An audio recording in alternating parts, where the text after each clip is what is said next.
Говорят, что кухня – это самое важное место в доме. Важное, потому что вкусное. И чтобы соответствовать популярному мнению, хозяйка нашей уютной кухни Анастасия Трегубова решила перейти от теории к практике и научиться готовить. В этом добром стремлении ей помогут гости, представляющие различные национальные кухни. Они будут помогать Насте и вам, дорогие зрители, освоить самые интересные рецепты. Традиционно в нашей программе один из гостей не участвует в процессе приготовления, а наблюдает за ним в отдельной комнате, чтобы не смущать хозяек своими комментариями и быть свободным в оценке происходящего. Здравствуйте, я Анастасия Трегубова. Это программа «Вкусный мир», ваш путеводитель по миру национальных блюд, традиций и рецептов, проверенных временем. Есть блюда, одно название которых сразу нам говорит, откуда оно пришло. Вот, например, борщ украинский, плов узбекский, драники белорусские. А вот, скажем, какай-шурпи. Кто из вас знает, что это за блюдо и как его готовить? Сегодня мы совершим удивительное путешествие в мир чувашской кухни, потому что какай-шурпи – одно из самых любимых блюд в Чувашии. А готовить какай-шурпи меня научат мои сегодняшние гости – Галина Осипова и Евгений Корчагин. Галина и Евгений родились в Чувашии, Галя в Чебоксарах, а Женя в Новочебоксарске. Оба с детства знают и чтят традиции своего народа. У Чуваши вообще принято бережно относиться к своей культуре. Уже несколько лет Галина и Евгений живут в Москве. Галя учится, а Женя работает. По словам Галины, он великий и могучий копирайтер. А еще он 10 лет работает диджеем в клубах. Здравствуйте, проходите, пожалуйста. Ракун пултер найдется. Рагун пулдер. Ну, такой я точно не повторю. Какая красота! Я такой не видела никогда. Это национальный традиционный женский костюм? Да, это национальный женский костюм, который женщины надевают по праздникам. И даже в древности надевали на посевные работы. Но я не представляю, как в таком костюме можно пойти на посевные работы. Но во всяком случае в таком наряде голову не напечет. А что же принес Евгений в кувшине? Тоже что-то праздничное? Ну, вы знаете, это и праздничный, наверное, и ежедневный напиток Чувашии под названием сара. Наверное, вы знаете, что Чувашия – это родина хмеля, и растет он у нас повсеместно. Буквально недавно мы ездили в Чебоксары и привезли с собой кружечку свежесваренного сара. Расскажите мне, пожалуйста, кто традиционно готовит какай-шурпи? Мужчина или женщина? Какай-шурпи, конечно, готовят женщины. Традиционно это старшая женщина в семье, а младшие ей помогают внучки, женушки молодые. Я буду помогать сегодня Галине, а тебя, Жень, я приглашаю на традиционное в нашей программе место наблюдателя. Ты, пожалуйста, смотри, как мы готовим, чтобы ничего не упустили, хорошо? Не подведи меня. Нам понадобится для нашего блюда вот свиные ножки, рубец, это мясо у нас кусочек, сердце, легкие. Это могут быть как и свиные, так и говяжьи легкие. То есть вообще любые вот эти продукты, они могут быть как свиные, так и говяжьи. Крупа пшеничная. Только пшеничная крупа используется? Нет, знаете, в каждой семье есть свой рецепт, поэтому кто-то добавляет вместо крупы картошку, но... Ты сегодня будешь готовить крупу? Да, это добавит густоты небольшой, и я думаю, что это нежнее будет выглядеть, чем картошка. Дальше лук, чеснок и кое-какие специи. Ну что, начнем? Да, давайте я сейчас закатаю рукава. Спустя рукава мы работать не умеем. А я для тебя приготовила фартук такой же, как у меня. Спасибо, отлично.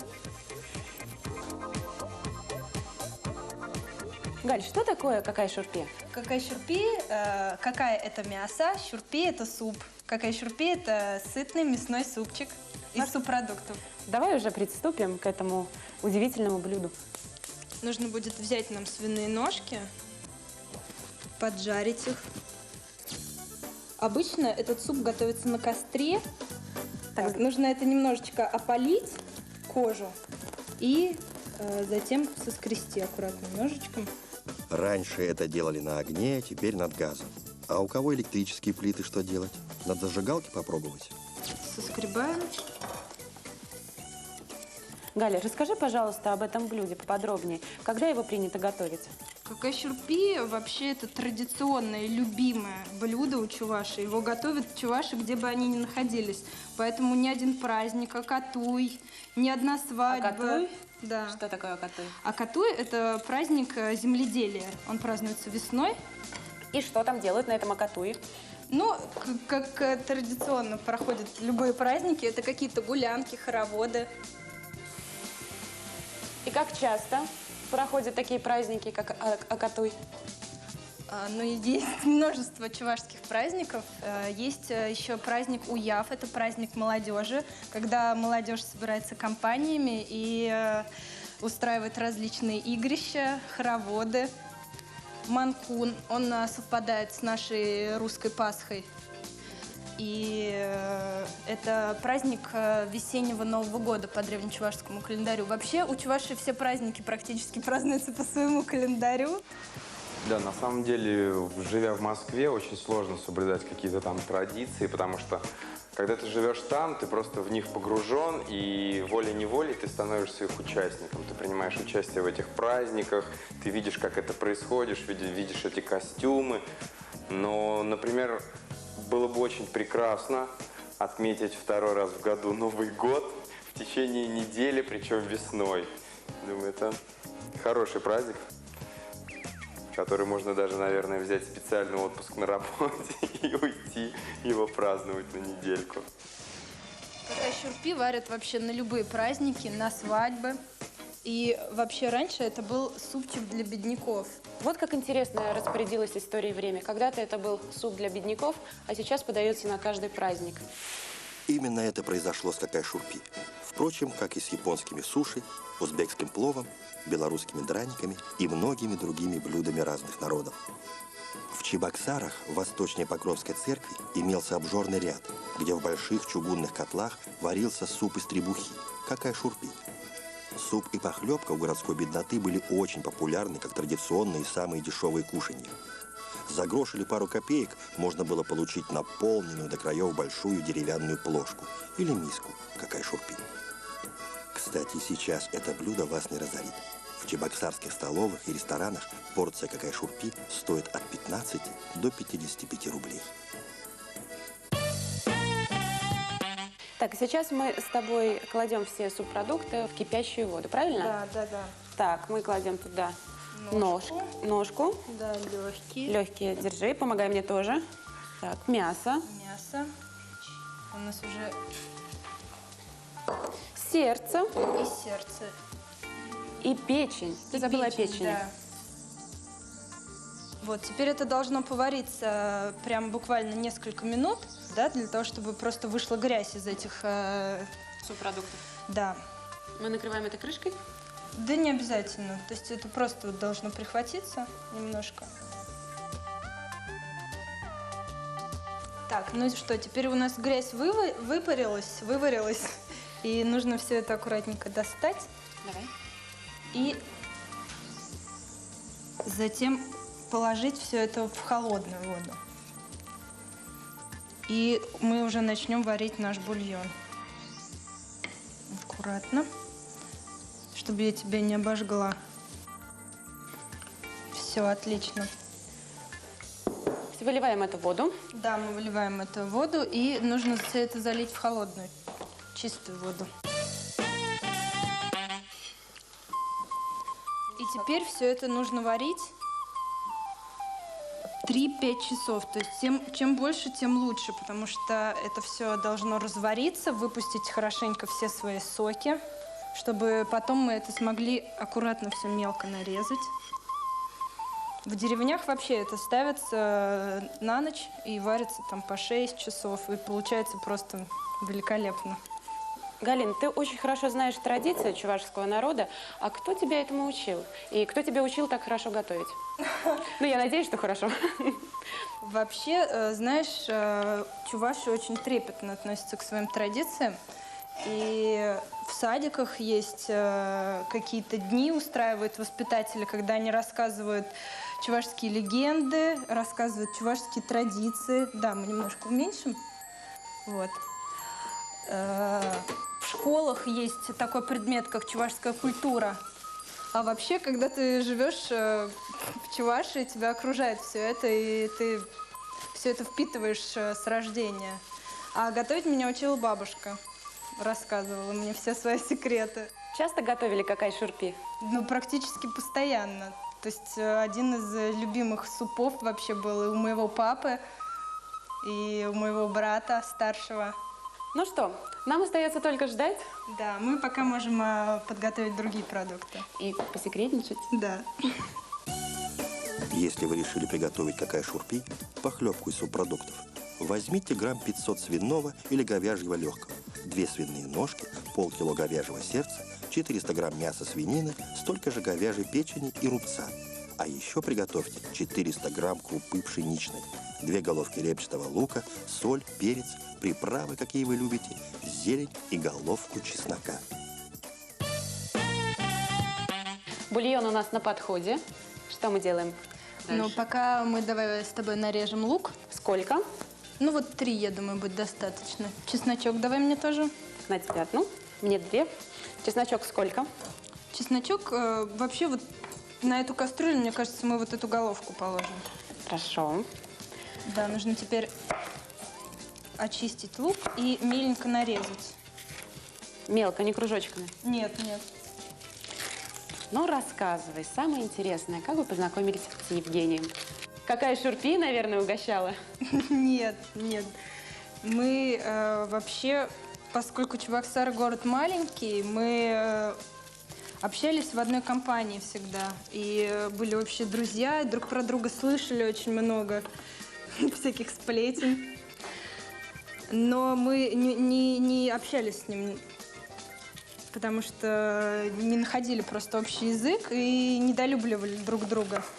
А потом мы встретились в кафе. Я даже не ожидала. То есть я шла на встречу со своим другом. Вот, и вдруг там оказывается Женя, которого я на дух не переношу. И почему-то, на удивление, вообще беседа полилась очень легко. Я вообще очень сильно удивлялась, не могла понять, что же такое с человеком. Неужели я настолько ошибалась? И мы вот после этой встречи начали общаться. Я, по-моему, пригласила его в кино. Вот Женя был очень удивлен. На самом деле она была первой девушкой, которая пригласила меня в кино. Вообще, в принципе, я очень сильно удивился, что я еще пока не сделал никаких первых шагов. А она меня пригласила уже куда-то. Ну, а после этого уже как-то все завязалось. Ну и так, в общем-то, вместе и пока и никуда не собираемся. Надо было попросить Женю лук нарезать, а то мы Да. сейчас с тобой расплачемся. Да, у меня уже подступают слезы. Но вообще это значит, что лук хорош. Для супа Гош. Ага, ну да. На самом деле, всегда на кухне я выполняю самую черновую работу. То есть порезать лук, зелень, чесночок покромсать. Галя терпеть не может, чтобы все эти запахи оставались у нее на руках. Поэтому, если я занимаюсь даже какой-то работой, она кричит меня с кухни, чтобы я пришел и порезал немножечко чесночок. Лука достаточно. Теперь Теперь то же самое. время чеснока. Да, быстренько сделала с чесноком. Вообще не люблю это делать. Я всегда заставляю Женю помогать мне чистить чеснок, потому что женские ручки не должны пахнуть чесноком. Ну, мы сегодня, точнее, ты сегодня за старшую, я за младшую. А ему вообще хорошо, он наблюдает только. А в конце будет пробовать наше с тобой блюдо. Самое главное в приготовлении какай-шурпи – это чтобы тухья не свалилась. Что? Не свалилось? А, Вот это да! Я думал, главное, чтобы продукты были свежие. Или еще что. Оказывается, главное, чтобы головной убор не свалился в суп. Кроме шуток, в кулинарии есть свои законы. И один из них – зафиксировать чем-нибудь свои кудри, чтобы не мешали готовить. как это называется? Тухья. Тухья. Откуда такое Чтобы название, не ты знаешь? свалилась прямо в кастрюлю. А название откуда такое? Ну, это древнее чувашское название, в переводе «головной убор». А чеснока нам немного? Нет, я думаю, что этого даже мало. Чем больше чеснока, тем лучше. Но это вообще придает аромат прекрасный. 5 часов прошло, наш бульон готов. Да, даже кастрюлька подкоптилась. Да, ничего, настоящая кастрюля для какашурпи всегда черная. Вся в саже. Давай я сама. Давай. Быстренько. А ты мне расскажи, пожалуйста, что же все-таки особенного в чувашской кухне? Ну, чуваши обычно используют для приготовления своих блюд овощи не в пассерованном, а в сыром виде. То есть даже в пироги какие-то закладываются и мясо, и овощи в сыром виде. Они не поджариваются. А какое мясо обычно используется? Мясо, ну, поскольку чуваши скотоводы издревле, то любят баранину, свинину. Ну, вообще, знаешь, любое мясо, лишь Как бы оно пахнет. посытнее было. Пожирнее, посытнее. Что мы делаем теперь с этим мясом, которое у нас отварилось, точнее, с субпродуктами? Сейчас это все немножко остынет, и мы с тобой это будем измельчать. А для чего мы это измельчаем? Для того, чтобы было удобно есть. О, ну наконец-то все. Вот она. Достается из кастрюльки наша прощай диета. Так, ну давай тогда мы с тобой сейчас засыпем сюда крупу. Пока мы будем нарезать мясо, у нас будет с тобой уже вариться крупа. Сколько нам понадобится крупы? Это Но примерно стакан? я всегда кладу на глаз. На 5 литров, я думаю, стакана будет достаточно. А кроме крупы что-нибудь нужно положить? Знаешь, я уже говорила, что у каждой семьи своя традиция. Кто-то готовит так, как любит. Вот, то есть, если ты захочешь, ты можешь потом положить туда картошечку или какую-нибудь другую крупу. Варят и с перловкой, и с рисом. Кто что любит. Можем тогда и овощи мы забросить, потому что мясо у нас уже прям А чеснок? отлично. Сейчас тоже? Чеснок нет. Чеснок мы с тобой положим прямо перед выключением. Так, ну что? Да, теперь давай мы приступим с тобой к нарезке. Ну, с мясом мы с тобой разобрались. А какую рыбу предпочитают в Чувашии? Ну, поскольку мы живем на Волге, вся речная рыба идет всегда в ход. Пироги. Какие пироги с рыбой? Ну, обычно это просто какая-то начинка из рыбы и лук, морковь, что угодно. Опять же, кто что любит, все кладется в пирог. То есть у меня бабушка, когда не было там особо денег, клала и просто рис и разбавляла немножечко его рыбным таким фаршем. Но все было всегда очень вкусно.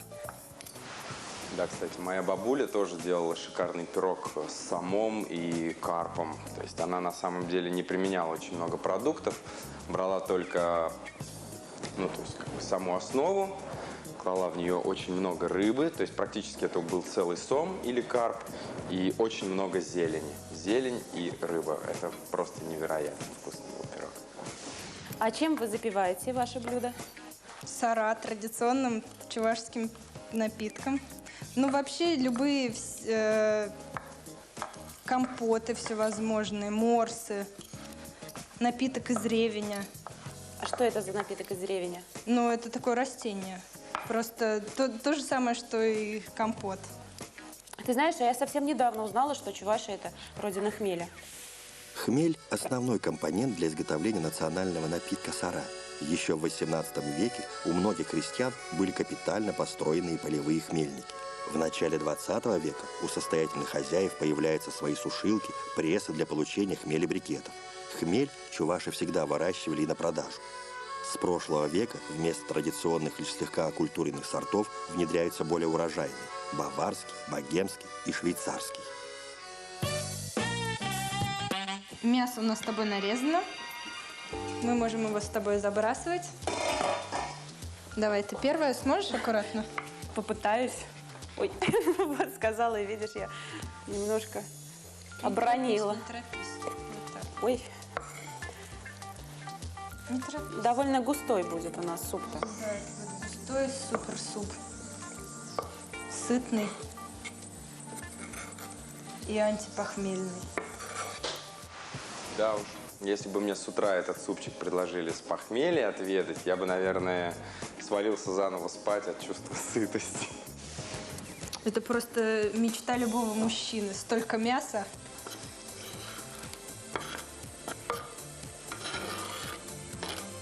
Можно я теперь помешаю? Да, давай.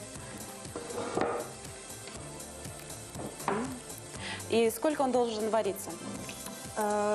Знаешь, мы с тобой, поскольку бросили крупу пораньше, так что нам еще будет достаточно буквально 10 минут. Нам нужно только с тобой посолить это. Давай. Ну, как обычно мы это делаем, на глаз, да? Ну и вот так. Да, помешай еще раз его. Отлично.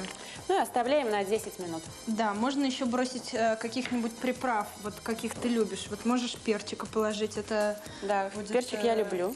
Как много? Немножко? Да вот, да, ты же все делаешь на глаз. Все, достаточно. Способ приготовления какай-шурпи довольно прост, но требует определенной последовательности и времени. Для начала подготовьте продукты. Свиные ножки опалите на огне, а субпродукты и мясо промойте. Затем опустите в кипящую воду минут на 7. После смените воду в кастрюле и поставьте вариться уже в холодной воде часов на 5. Когда мясная часть какай-шурпи сварится, ее нужно немного остудить и прокрутить на мясорубке или мелко нарезать. В бульон засыпать пшеничную крупу и варить до полуготовности. А после смешать с мясом и добавить в бульон нашинкованный лук. Все это посолить, поперчить и приправить травами, которые вы любите. Закрыть крышкой и оставить доходить до готовности. Тем временем чеснок очистить и измельчить, порезать зелень, выключить огонь и добавить зелень с чесноком в суп. Какай-шурпи готов. Теперь у нас с тобой остается только зелень и чеснок. И все это мы бросаем перед самым выключением. Зелень мелко нарезаем. Ну а пока я нарезаю зелень, расскажи мне, пожалуйста, о своем платье. Оно у тебя такое красивое. В чувашском платье, как в мужском, так и в женском. Знаешь, что мужские костюмы, они тоже очень красивые. Это белая рубашка длинная с пояском красным, тоже все это в вышивках, но она традиционно бело-красная. И каждая вышивка, она имеет смысловое значение. То есть это орнамент чувашский, он используется даже в чувашском гербе. А что означает вот этот орнамент? Это обозначает растущее дерево. А еще в этой вышивке используется руническое письмо. Зелень готова, бульон тоже. Давай ты попробуешь это на соль. Так, давай прям из этой ложечки. Я же солила, сейчас посмотрим. Да, давай.